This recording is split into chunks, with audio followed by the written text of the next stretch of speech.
বৎস শান্ত হ, বৎস শান্ত হ, আমার কাছে আইসস মন কইলে তুই কথা ক। শান্ত হ, শান্ত হ। বাবা বল।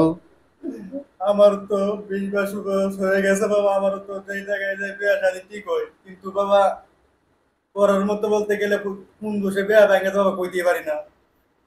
মানে তোর সমস্যা হইল বাবা আমাকে বাবা বিয়ে শাদী ঠিক হয়, তোর বিয়ে শাদী ভাঙ্গে যায়।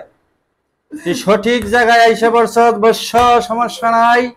এই দেখ, তন্ত্র মন্ত্র বাবার কাছে আইসস, জোড়াতালি বাবার কাছে আইসস, তোর সব কিছু ঠিক হয়ে যাবো। এই যে আমার 3টা লাঠির বাড়ি, 1 2 3, ঠিক আছে? এই যে দেখ, তোরে আমি দিতেছি ঠিক করে, 3 দিন গ্যারান্টি দিব, 3 দিনের ভিতরেই তোর বিয়া হয়ে যাবে। ফু ফু বৎস, এই দেখ, আমি কয়টা তোরে আল্লাহর নিয়ামত দিতেছি, এটা হইলো আল্লাহর নিয়ামত। দেখ, এই নিয়ামত তুই পান করবি, আর 3 দিনের ভিতরে তোর বিয়া হয়ে যাবে। আল্লাহর রাস্তায় তোর বিয়া হয়ে যাবে, তুই খায় নে।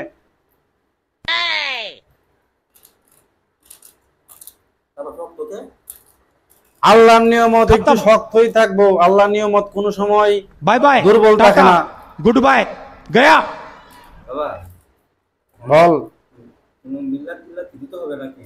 না, একটা কাজ করবি, যদি তোর 3 দিনের ভিতরে বিয়েটা হয়ে যায়, আমার কাছে আইসা একটু বইলা যাবি, তাহলে এই সব ঠিক হয়ে যাব, কোনো জায়গায় তোর যাওয়া লাগবে না। বাবা জিরাত দিলে বাবা, আপনি বাবা রক্ষা করে বাবা। पीछे देखो पीछे বাবা আমরা তোরে আগে আমি করলাম না হইছে। হইছে বাবা, হইছে, তুই কান্না করিস না। আল্লাহর হস্তে তোর এটা ঠিক হয়ে যাব। আমি জোড়াতালি বইলে দিলাম, আমি হইলাম গিয়া জোড়াতালি বাবা, ঠিক আছে? আমার উপরে কোনো বাবা নাই।